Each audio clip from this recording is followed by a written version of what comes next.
ለራሱ አርበኛ የሚል ማዕረግ የሰጠው ዘመነ ካሴ ስለ ጽምዶ ዝምታውን ሰብሯል። የሚመራው የአማራ ፋኖ ብሔራዊ ንቅናቄ አፋብን ጽምዶን በተመለከተ አቋሙን ቁልጭ አድርጓል።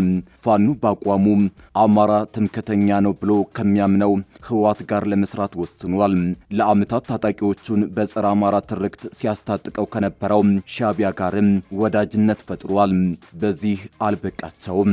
በወለጋ ኦነግ ሸኔ አማራን ገድሏል፣ ለዚህም ዱር ቤቴ ብለናል የሚለውን አቋማቸውን አጥፈው ከኦነግ ሸኔ ጋር እየሰሩ ነው። ይህን ትብብር ጽምዶ የሚል ስም ሰጥተውታል። ጽምዶ በሚል የተሰባሰቡ ጸረ ኢትዮጵያ ኃይሎችም በጋራ ሆነው እናሸንፋለን እያሉ ናቸው። ፋኖ ሊሞት እያጣጣረ ካለው ህወሓት ጋር ጥምረት መፍጠሩ ከጀርባ ብዙ አስገራሚ ነገሮች አሉ። በዝርዝር እናያቸዋለን። ወዲህ ደግሞ ትራምፕ ሰይፋቸውን ወደ መቀሌ ወርውረዋል። የወረወሩት ወንጭፍ የኢትዮጵያን ፖለቲካ ምህዳር ፍጹም በሚባል መልኩ ሊቀይር የሚችል ነው። ይህ የዋሽንግተን እርምጃ ከጀርባ እጅግ በጣም ልብ ያልተባሉ ሚስጥሮችንና ጉዳዮችን ይዘዋል። ሁለቱን ጉዳዮችን አሰናስነን እንመለከታቸዋለን። ቪዲዮን ላይክ አድርጋችሁ በመጀመር አብራችሁን ቆዩ።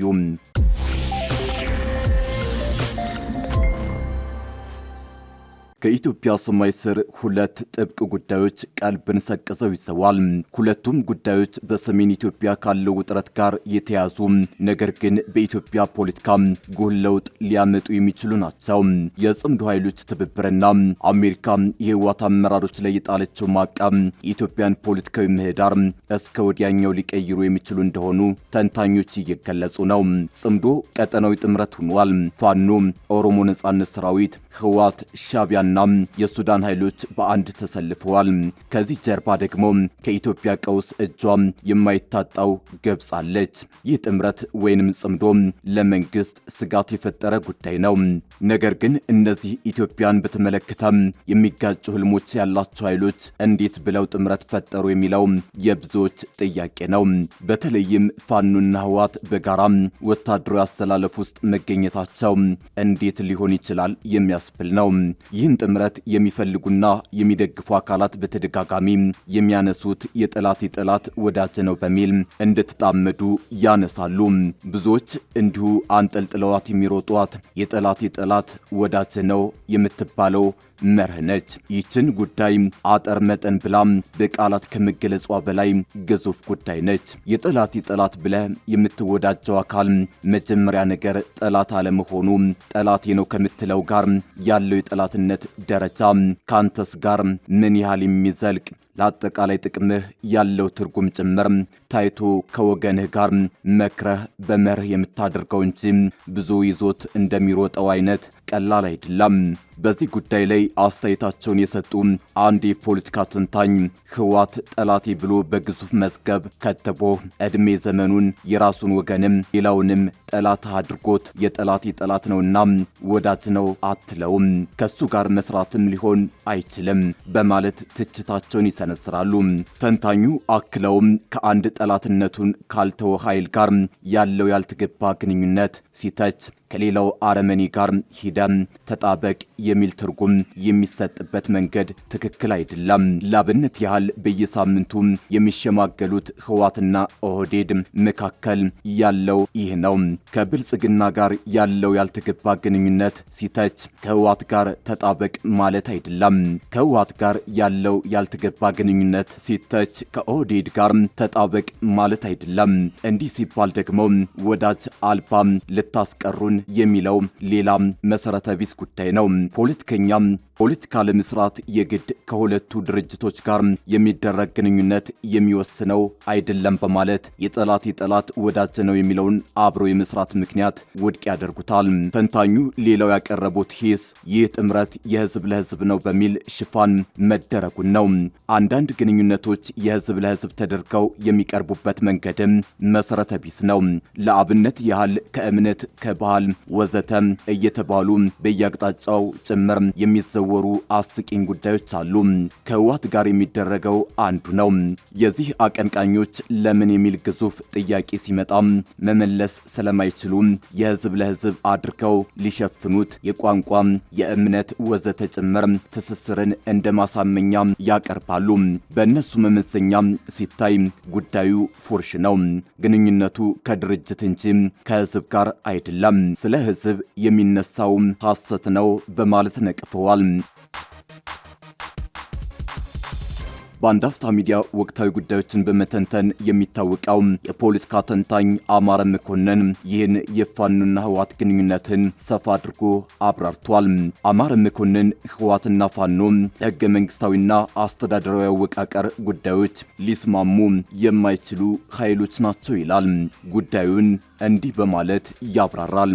በአማራው በኩል ስለ ህገ መንግስት ያለው፣ በፋኖ በኩል ደግሞ ምንድነው አመለካከት ብትለኝ አሁን ምን እንደያዙ በሪሰንትሊ አላቅም ሲወያዩ ግን አሁን የነጌታ አስራደ ቡድን የእስክንድር ነጋ ቡድን ተቀላቅሏል ከነዘመነ ጋር። እንግዲህ እንደምናውቀው እስክንድርም በውስጥ ራሱን ድርጅት እየመሰረተ ነው የሚሉ መረጃዎችን ሰምተናል። እስቲ መጨረሻውን አይተን እዛም ላይ የምንለው ይኖራል።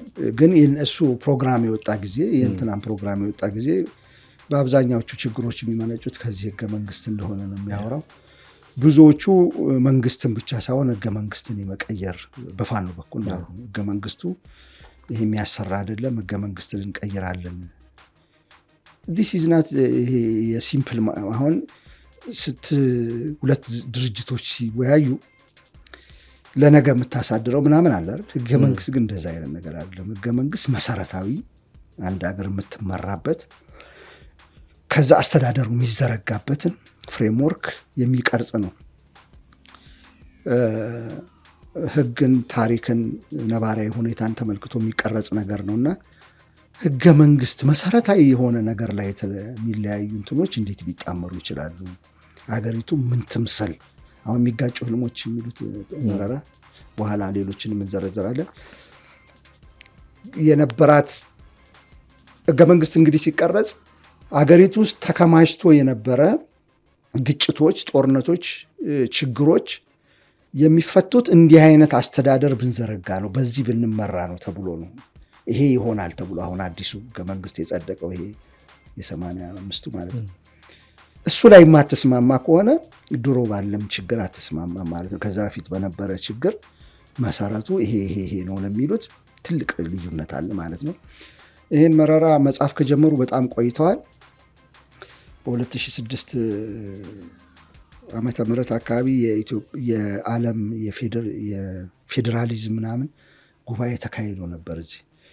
እዛ ላይ ኖርተን ይመስለኛል ኤድዋርድ ኖርተን ነው እንትን ያደረገው ኤዲት ያደረገው እና ብዙ እነ ኪሚሊካ አሉ የሚባሉ ሳራ ቮን፣ መራራ ጉዲና፣ ደረጀ ፈይሳ ጋምቤላ ላይ ብዙ የሚጽፍ እና ዮናታን ጊዲዮን በቃ ፌዴራሊዝም ላይ በዓለምም በዚህም ኢትዮጵያ ሀገራችንም በጣም ታዋቂ የሆኑ ሰዎች የጻፉበትም ላይ ይችን የሚጋጩ ህልሞች አስቀምጠዋታል። ከቴሲስ ከዶክተራል ቴሲስ ጀምሮ ስትንከባለለች የመጣች ነች። እስካሁንም የሚሰብኳት እሷ ነች። አሁን ከሚነሳው ኦላና መጣዋለን ፋኖና አንተን ህገ መንግስት ላይ እንዴት ሊስማሙ ይችላሉ? አማረ እንዳለው በፋኖና ህወሓት መሃል ግንኙነት ለመመስረት ከባድ እንደሚሆንባቸው ይገልጻል። ሆኖም የፋኖ ኃይሎች አማራን ጠላት ሲል ከፈረቻው ህወሓት ጋር ጥምረት ለመመስረት ወስኗል። ይህም አስደንጋጭ ነው። ሌላው ትልቅ ትኩረት የሳበው ሰሞነኛ ጉዳይ አሜሪካ በህወሓት አመራሮች ላይ የጣለችው የቪዛ ማዕቀብ ነው። የሀገሪቱ ውጭ ጉዳይ መስሪያ ቤት በግለሰቦቹ ላይ እርምጃውን የወሰደው በአሜሪካ የውጭ ጉዳይ ፖሊሲ ላይ ከባድና አሉታዊ መዘዞች ሊያስከትሉ ይችላሉ የተባሉ ሰዎች ቪዛ የሚከለከሉበትን ህግ በመጥቀስ ነው። ይህ ህግ በ1944 ዓ.ም በሀገሪቱ የተወካዮች ምክር ቤት የወጣው የኢሚግሬሽንና ዜግነት አዋጅ ነው። ነው። ህጉ በውጭ ሀገር ዜጎች ላይ የቪዛ ገደብ የመጣል ስልጣንን ለአሜሪካ ውጭ ጉዳይ ሚኒስትር ይሰጣል።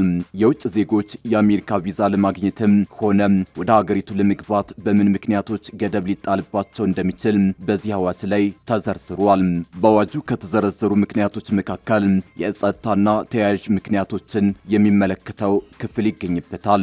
በህወሓት አባላት ላይ የተጣለውን የቪዛ ገደብ በሚመለከት በአሜሪካ ውጭ ጉዳይ ሚኒስትር ቃል አቀባይ ቶሚ ፒጌት አማካኝነት የተሰራጨው መግለጫ ይህንን የአዋጅ ክፍል ያጣቀሰ ነው።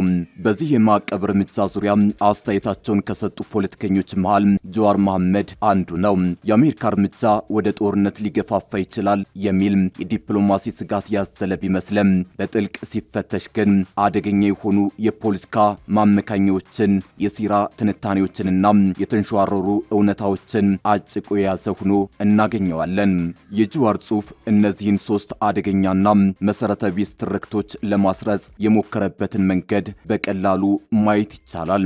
አንደኛ የተፈበረከው የተጠያቂነት ትርክትና የህወሓትን ወንጀል የማጽዳት ሙከራ የጀዋር ትንታኔ ትልቁና አደገኛው ስህተት ህወሓትን እንደምንም አማራጭ እንዳጣና በሁኔታዎች ብቻ እንደሚነዳ ተጠቂ አድርጎ ማቅረቡ ነው።